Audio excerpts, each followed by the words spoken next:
السلام عليكم ورحمة الله وبركاته. ازيكم عاملين ايه؟ يا رب تكونوا بخير. كنت عايزه احكي لكم على حاجه كده حصلت معايا. كنت خارجه انا والبنات معايا. انتوا عارفين ان العيال بتشبط في اي حاجه، فواحده منهم كانت عايزه شنطه.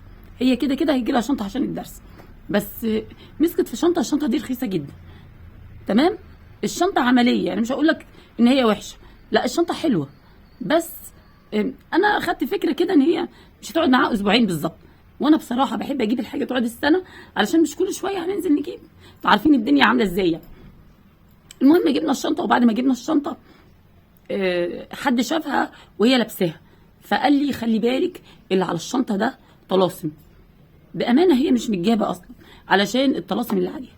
انا لما فتحت الشنطه لقيتها تشيل كتب كتير، فيها مكان للموبايل، فيها مكان للاله الحاسبه بتاعتها، يعني حلوه عمليه ورخيصه. دي اهم ما فيها يعني. المهم اوريكم شكل الشنطه. الشنطه اهي، ده شكل الشنطه. اتقال لي ان دي رموز طلاسم حرم بعد ما جبناها والحمد لله. فهي اصلا متجابه، مش متجابه علشان هي عليها خميسه، ولا عليها عشان عليها عين، ولا عشان الكلام ده. هي متجابه علشان هي لونها اسود.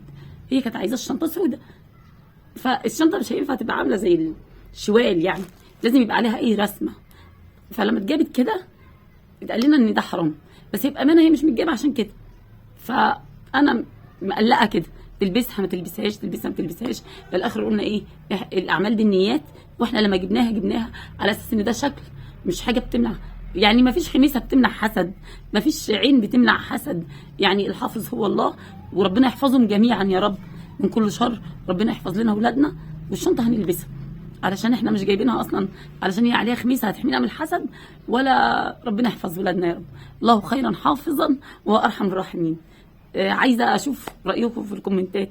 لو حرام تلبسها هيبقى خلاص، في سلام الله.